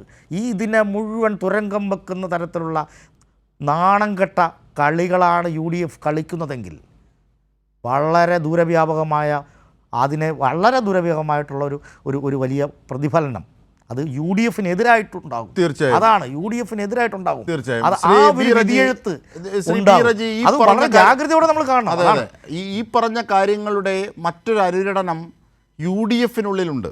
അതായത് സീറ്റ് വെച്ച് മാറുന്ന വിഷയത്തിൽ ഇതിൽ മുസ്ലിം ലീഗുമായി കൃത്യമായി സീറ്റ് വെച്ച് മാറുന്നതൊക്കെ സംസാരിച്ചിട്ടുണ്ട്. അത് ഒരുപക്ഷെ ലീഗ് കൊടുത്ത ലിസ്റ്റാണോ അതോ കോൺഗ്രസ് കൊടുത്ത ലിസ്റ്റാണോ രണ്ടുപേരും കൂടി ആലോചിച്ചതാണോ എന്നൊന്നും അറിയില്ല. പക്ഷെ മറ്റുള്ള ഘടകകക്ഷികളൊക്കെ അതിൻ്റെ പുറത്ത് അസ്വസ്ഥരാണ്. അപ്പോൾ നേരത്തെ പോറ്റിയെ കയറ്റിയത് ആരപ്പ എന്ന് പറഞ്ഞപ്പോൾ ഇപ്പോൾ കോൺഗ്രസ് ആണ് എന്ന് പറയുന്ന തരത്തിലേക്ക് കാര്യങ്ങളെത്തി ഒരു അടിയന്തര പ്രമേയം പോലും പാസ്സാക്കാൻ പറ്റാതെ പോകുന്ന അല്ലെങ്കിൽ അടിയന്തര പ്രമേയം പോലും അവതരിപ്പിക്കാൻ പറ്റാതെ പോകുന്ന പ്രതിപക്ഷത്തെ നാം കണ്ടു. ഇങ്ങനെയുള്ള എല്ലാ രാഷ്ട്രീയ സിനാരിയോയിലും സോണിയാഗാന്ധി അടക്കം ഇതിലേക്ക് എത്തുന്നു. അതിൽ പോലും അസ്വസ്ഥത. ആരാണ് സോണിയാഗാന്ധിയെ അടുത്തേക്ക് ഈ പോറ്റിയെ കൊണ്ടുവന്നത്, അത് വിശദീകരിക്കാൻ നിങ്ങൾക്ക് പറ്റുന്നില്ലേ എന്ന കാര്യം അടൂർ പ്രകാശോടും ആൻ്റണിയോടും ഒക്കെ ചോദിക്കേണ്ടി വരുന്നു രാഹുൽ ഗാന്ധിക്ക്. ഇങ്ങനെയുള്ള വാർത്തകൾക്കിടയിലാണ് ഈ സീറ്റ് വെച്ച് മാറുന്ന വിഷയത്തിൽ പോലും ഇത്തരത്തിൽ തർക്കം രൂപം കൊള്ളുന്നത്. ബി റജി, എന്തായാലും സോണിയാഗാന്ധിയെ ദേവസ്വം ബോർഡിൻ്റെ പ്രസിഡന്റ് ആയിരുന്നു എന്ന് നിങ്ങൾ പറയാതിരുന്നത് ഭാഗ്യം. 6000 കോടിയുടെ അഴിമതി ആരോപിച്ച വിഴിഞ്ഞം തുറമുഖം 2020 പൂർത്തിയാകേണ്ടതായിരുന്നു. അത് നീട്ടിക്കൊണ്ടുപോയി. അതിൻ്റെ ക്രെഡിറ്റ് ബഹുമാനായ ഉമ്മൻചാണ്ടിക്കുള്ളത് തന്നെയാണ്. ഒരു തർക്കവും അക്കാര്യത്തിലില്ല. പിന്നെ ഒരു കാര്യം ഞാൻ പറയട്ടെ, നിങ്ങൾ ഇത്തരത്തിൽ കേരളത്തിൽ ഒരു വർഗീയ ധ്രുവീകരണത്തിന് ശ്രമിക്കുന്നത്, അതായത് മുസ്ലിം ലീഗിനെ മുന്നിൽ നിർത്തിക്കൊണ്ട് അല്ലെങ്കിൽ മുസ്ലിം ലീഗിനെ ചൂണ്ടിക്കൊണ്ട് ഒരു വർഗീയ ധ്രുവീകരണത്തിന് ഇവിടെ ശ്രമം നടക്കുന്നു എന്ന് പ്രചരണ പരിപാടി ജമാഅത്തെ ഇസ്ലാമി മതരാഷ്ട്രവാദം ഉപേക്ഷിച്ചു എന്ന് പറഞ്ഞു. എന്നിട്ട് ഗോൾവർക്കറുടെ അടുത്ത് പോയി തിരികെത്തിക്കുന്നു. ഇങ്ങനെ പല വർഗീയതയും കിട്ടുന്നതൊക്കെ പോരട്ടെ എന്ന് പറഞ്ഞത് ആരാണ്? അതാണ് ഇവിടെ ചോദിച്ചത്. അവർ പറയാം. അതിന്റെ പ്രധാനപ്പെട്ട കാരണം KM ഷാജി എന്ന് പറയുന്ന അങ്ങേയറ്റത്തെ മതേതരവാദിയെയാണ് നിങ്ങൾ ചൂണ്ടിക്കൊണ്ട് മുസ്ലിം ലീഗിനെ കുറ്റപ്പെടുത്തുന്നത്. കാരണം തെരഞ്ഞെടുപ്പിന്റെ തൊട്ട് തലേന്ന് പോലും അദ്ദേഹം ലോകത്തോട് പ്രഖ്യാപിച്ചു, എനിക്ക് ഒരു തീവ്രവാദിയുടെയും വോട്ട് വേണ്ട, എനിക്ക് ഒരു മതവർഗീയവാദിയുടെയും വോട്ട് വേണ്ട എന്ന് അദ്ദേഹം 2000 അതിന്റെ പത്രക്കട്ടിങ്ങുകൾ ഞാൻ എടുത്തുതരാം. പിന്നെ ഈ വർഗീയത എന്താണെന്ന് അങ്ങ് നിരീക്ഷിക്കുന്നത് എന്താണെന്ന് എനിക്ക് മനസ്സിലായില്ല. സ്വന്തം സമുദായത്തിന്റെ ആവശ്യങ്ങൾക്ക് വേണ്ടി വാദിക്കുന്നത് ഒരിക്കലും വർഗീയതയല്ല. മറിച്ച് സ്വന്തം സമുദായത്തിന്റെ ആവശ്യങ്ങൾ ഉന്നയിച്ചുകൊണ്ട് ഇതര മതസ്ഥനെ അതിനെ പിന്നെ എന്താണ് അസ്വസ്ഥയോടെ കാണുകയും വൈരാഗ്യം വളർത്തുകയും വിദ്വേഷം വളർത്തുകയും ചെയ്യുന്നതാണ്. ഇതാണ് വികസനത്തെ സംബന്ധിച്ച് ഒപ്പം ഇവരുടെ വർഗീയ രാഷ്ട്രീയത്തെ സംബന്ധിച്ച് തെറ്റിദ്ധരിപ്പിക്കുന്ന വാചകങ്ങൾ പറഞ്ഞ് കടന്നു പോകാമെന്ന മറ്റൊരു ഗീബൽസ് തന്ത്രം, മറ്റൊരു കനകോലു സിദ്ധാന്തമാണ് ഇവിടെ റജി പറഞ്ഞത്. കെ എസ് അരുൺകുമാർ മറുപടി, നമുക്ക് ചർച്ച വൈൻഡപ്പ് ചെയ്യാം. അല്ല, അങ്ങേയറ്റം മതേതരവാദി എന്ന് കെ എം ഷാജിയെ അങ്ങ് വിശേഷിപ്പിക്കുമ്പോൾ അങ്ങയുടെ ഒരു രാഷ്ട്രീയ വിശകലന നിലവാരത്തെയാണ് ജനങ്ങൾ സംശയിക്കുക. അത് ജനങ്ങൾ വളരെ ഗൗരവത്തോടെ തന്നെ അത് ചർച്ച ചെയ്യപ്പെടും. കാരണം എൻ്റെ സമുദായത്തിന് നഷ്ടപ്പെട്ട സാധനങ്ങളെല്ലാം തിരിച്ചു പിടിക്കാൻ, അതുപോലെ തന്നെ സ്ഥാപനങ്ങളും അതുപോലെ തന്നെ മറ്റ് സൗകര്യങ്ങളും എല്ലാം തിരിച്ചു പിടിക്കാനാണ് ഈ തെരഞ്ഞെടുപ്പെന്ന് പറഞ്ഞാൽ മറ്റ് സമുദായങ്ങളൊന്നും ജനാധിപത്യത്തിന്റെ ഭാഗമല്ലേ? അപ്പൊ അതൊക്കെ വലിയ മതേതരത്വത്തിന്റെ വലിയ ഉത്തമ ഉദാഹരണമായിട്ടാണ് അങ്ങ് ചിത്രീകരിക്കുന്നതെങ്കിൽ എനിക്ക് അങ്ങയോട് വേറെ ഒന്നും പറയാനില്ല, അത്രേ ഞാൻ പറയുന്നുള്ളൂ. പിന്നെ ഈ തെരഞ്ഞെടുപ്പുമായി ബന്ധപ്പെട്ടുകൊണ്ട് നമ്മൾ കണ്ടുകൊണ്ടിരിക്കുന്നത് വലിയ തരത്തിൽ വോട്ട് വ്യത്യാസമൊക്കെ ഒരിക്കലുമല്ല. ഭരണഘടനാപരമായിട്ടുള്ള അവകാശം ഏതെങ്കിലും മതത്തിന്റെ പേരിലല്ല. ഇല്ല, തെറ്റിദ്ധരിപ്പിക്കില്ല. കാരണം ജാതിയുടെയോ മതത്തിന്റെയോ വേഷവിധാനത്തിന്റെയോ സംസ്കാരത്തിന്റെയോ ജനിച്ച സ്ഥലത്തിന്റെയോ ലിംഗത്തിന്റെയോ പേരിൽ ഒരു വിവേചനവും പാടില്ല. അതിന്റെ പേരിലുള്ള ഒരു അൺഡ്യൂ ഇൻഫ്ലുവൻസോ പാടില്ല. മറിച്ച് ജനാധിപത്യ പ്രക്രിയയിൽ ഇപ്പോ ഈ ഏതെങ്കിലും ഒരു സമുദായത്തിന്റെ വോട്ട് മാത്രമല്ലല്ലോ ഒരു മുന്നണി ആവശ്യപ്പെടുന്നത്. ഒരു തെരഞ്ഞെടുപ്പിൽ എല്ലാ തരത്തിലും വോട്ട് ആവശ്യപ്പെടും. പക്ഷെ ഞങ്ങൾ ജയിച്ചു വന്നാൽ ഇന്ന സമുദായത്തിന് ഫേവർ ഉണ്ടാക്കാൻ വേണ്ടി മാത്രം പ്രവർത്തിക്കുന്നു എന്ന് പറഞ്ഞാൽ അത് കൃത്യമായി ഒരു തെരഞ്ഞെടുപ്പ് കറപ്റ്റ് പ്രാക്ടീസസിന്റെ ഭാഗമായിട്ടുള്ള ഗൗരവമായിട്ടുള്ള വിഷയം തന്നെയാണ്. ഷാജിയുടെ അടക്കം തെരഞ്ഞെടുപ്പ് ബഹുമാനപ്പെട്ട ഹൈക്കോടതി റദ്ദ് ചെയ്യുന്ന സാഹചര്യം കണ്ടതാണ്. ഒരുപാട് ഉദാഹരണങ്ങൾ സുപ്രീംകോടതിയിലുണ്ട്, ഭരണഘടനാ വിരുദ്ധമായിട്ടുള്ള കാര്യങ്ങളുണ്ട്. അതുകൊണ്ട് ഇതെല്ലാമാണ് കനകോലു നിങ്ങൾക്ക് പറഞ്ഞ് ഇതെല്ലാമാണ് കനകോലു ഇതെല്ലാം കനകോലു കൃത്യമായി നിങ്ങൾക്ക് പറഞ്ഞു തരുന്നു. കനകോലു പറഞ്ഞു തരുന്ന എല്ലാം നിങ്ങൾ വേദവാക്യമായിട്ട് എടുക്കുന്നു. അതുകൊണ്ട് തന്നെയാണ് കോൺഗ്രസ് പല സംസ്ഥാനങ്ങളിലും ചുരുങ്ങി വന്ന് ഇപ്പോൾ 2-3 കേന്ദ്രീകരിച്ചിരിക്കുന്നത്. വലിയ തെരഞ്ഞെടുപ്പ് മുന്നേറ്റം ഉണ്ടാക്കാൻ പറ്റിയ സാഹചര്യം പോലും പ്രയോജനപ്പെടുത്താൻ കഴിയാതെ വരുന്നത്. അതുകൊണ്ട് നിങ്ങൾ ഈ സിദ്ധാന്തത്തിന്റെ പേരിൽ അദ്ദേഹം പറയുന്നത് കേട്ട് മുന്നോട്ട് പോയിക്കൊള്ളുക. ജനങ്ങൾ ഇതെല്ലാം കൃത്യമായിട്ട് തന്നെ കാണുന്നുണ്ട്. ജനങ്ങളെ സംബന്ധിച്ചിടത്തോളം വികസിത രാജ്യങ്ങളുടെ അപ്പുറത്തേക്കുള്ള ജീവിത നിലവാരം ഉറപ്പുവരുത്തുക, എല്ലാ തരത്തിലും വികസനത്തിലേക്ക് നയിക്കുക. അതുപോലെ വയോജനങ്ങളടക്കം എണ്ണം കൂടി വരുന്ന ഒരു ഘട്ടമാണല്ലോ. സാമൂഹ്യ സുരക്ഷ കൂടുതൽ ശക്തിപ്പെടുത്തുക, അതിനു വേണ്ടിയിട്ടുള്ള കൃത്യമായിട്ടുള്ള ഇടപെടൽ ഉണ്ടാകുക. പ്രഖ്യാപനം മാത്രമല്ല, ഇടപെടൽ ഉണ്ടാകുക. അതിപ്പോൾ പുതിയ ബജറ്റ് വരാൻ പോകുന്നു. വലിയ തരത്തിലേക്ക് കേരളത്തിലെ തുടർച്ചയായി ഇടതുപക്ഷത്തിന്റെ 10ാമത് ബഡ്ജറ്റിന് വേണ്ടി എല്ലാവരും കാതോർത്ത് നിൽക്കുകയാണ്. വലിയ മുന്നേറ്റം ഉണ്ടാകാൻ പോവുകയാണ്. പശ്ചാത്തല രംഗത്ത് 93,500 കോടി രൂപയുടെ കിഫ്ബി വികസന പ്രവർത്തനങ്ങൾ, ആ വികസന പ്രവർത്തനങ്ങളിലൂടെ നമ്മൾ ചരിത്രം സൃഷ്ടിക്കുകയാണ്. നമ്മളെ തള്ളിപ്പറഞ്ഞ വികസന പ്രവർത്തനങ്ങളുടെ ഉദ്ഘാടനം നടക്കുമ്പോൾ AI ക്യാമറ ആയാലും ജലമെട്രോ ആയാലും വിഴിഞ്ഞം 1ാം ഘട്ടമായാലും മാറി നിന്ന പ്രതിപക്ഷ നേതാവിന് തന്നെ വന്ന് പരിപാടിയിൽ പങ്കെടുത്ത് ഏറ്റവും ഫ്രണ്ടിൽ നിൽക്കേണ്ടി വരുന്ന സാഹചര്യം നമ്മൾ കാണുന്നു. എല്ലാം പോട്ടെ, 2 ദിവസം മുമ്പ് കെ സുധാകരൻ എന്താ പറഞ്ഞേ? അതിവേഗപാത ഞങ്ങൾ കേരളത്തിൽ അനുവദിക്കില്ല. ഇന്നെന്താ VD സതീശൻ പറഞ്ഞ്? അതിവേഗപാത ആകാം. എന്തിനാണ് ഇത്ര വേഗത എന്ന് പറഞ്ഞ കോൺഗ്രസും അതുപോലെ VD സതീശൻ തന്നെ നേരത്തെ പറഞ്ഞല്ലോ ഞങ്ങൾ അനുവദിക്കില്ല. എന്തിയാ ഈ മനമാറ്റത്തിന് കാരണം? നിങ്ങൾ എത്ര എതിർത്താലും വൻകിട വികസന പ്രവർത്തനങ്ങൾ ഈ കേരളത്തിലെ ജനങ്ങൾക്ക് അതിന്റെ ഗുണം കിട്ടാൻ സമയബന്ധിതമായി പൂർത്തീകരിക്കാൻ ആ ഗവൺമെന്റ് ആരൊക്കെ എതിർത്താലും അത് നടപ്പാക്കും. നടപ്പാക്കും എന്ന് ഉറപ്പുള്ളത് കൊണ്ട് നിങ്ങൾ നിലപാട് മാറ്റി അങ്ങ് വരികയാ. ഒരു പുരോഹിതൻ പറഞ്ഞില്ലേ, ഞങ്ങൾ പിണറായി വിജയനെ അങ്ങ് കണ്ണൂർക്ക് കെട്ടുകെട്ടിക്കും, ഒരിക്കലും ഇത് ഉദ്ഘാടനം ചെയ്യുമെന്ന് നിങ്ങൾ വിചാരിക്കേണ്ട. VD സതീശൻ പറഞ്ഞു നിർത്തിവെച്ച് ചർച്ച ചെയ്യണം എന്ന് പറഞ്ഞു. മുഖ്യമന്ത്രി എന്താ പറഞ്ഞേ?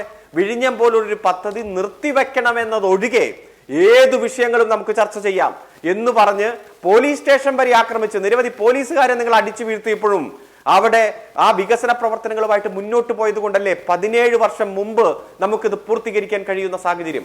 അത് നമ്മുടെ ഹൈവേയുടെ കാര്യത്തിലായാലും ജലമെട്രോയുടെ കാര്യത്തിലായാലും അതുപോലെ തീരദേശ ഹൈവേ, മലയോര ഹൈവേ, എല്ലാ വികസന പ്രവർത്തനങ്ങളിലും നമുക്കത് കാണാൻ കഴിയും. അതുകൊണ്ട് നിങ്ങൾ വർഗീയതയുടെ പുറകെ പൊക്കോ, ഞങ്ങൾ വികസനത്തിന്റെ പുറകെ പോകും. നിങ്ങൾ ഭൂരിപക്ഷ അതുപോലെ ന്യൂനപക്ഷ വർഗീയത കൂട്ടുപിടിച്ചോ, ഞങ്ങൾ വൻകിട വികസന പ്രവർത്തനങ്ങൾ സമയബന്ധിതമായി പൂർത്തീകരിക്കും. ഞങ്ങൾ അധികാരത്തിൽ വന്നാൽ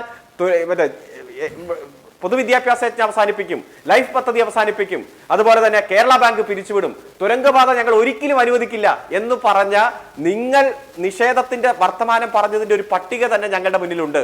അതുകൊണ്ട് കടക്കു പുറത്ത് എന്ന നിങ്ങളുടെ മുദ്രാവാക്യം ഇത്തരത്തിലുള്ള വികസന പ്രവർത്തനങ്ങൾക്ക് തടസ്സം നിൽക്കുന്ന, ആ വികസന പ്രവർത്തനങ്ങൾ തകർക്കാൻ ശ്രമിച്ചുകൊണ്ടിരിക്കുന്ന നിങ്ങളോട് ഈ കേരളത്തിൽ നിന്ന് തന്നെ കടക്കൂ പുറത്ത് എന്ന് പറയുന്ന തരത്തിലേക്ക് ഈ മെയ് മാസത്തിൽ നടക്കാൻ പോകുന്ന തെരഞ്ഞെടുപ്പ് മാറും, ഒരു സംശയവും വേണ്ട.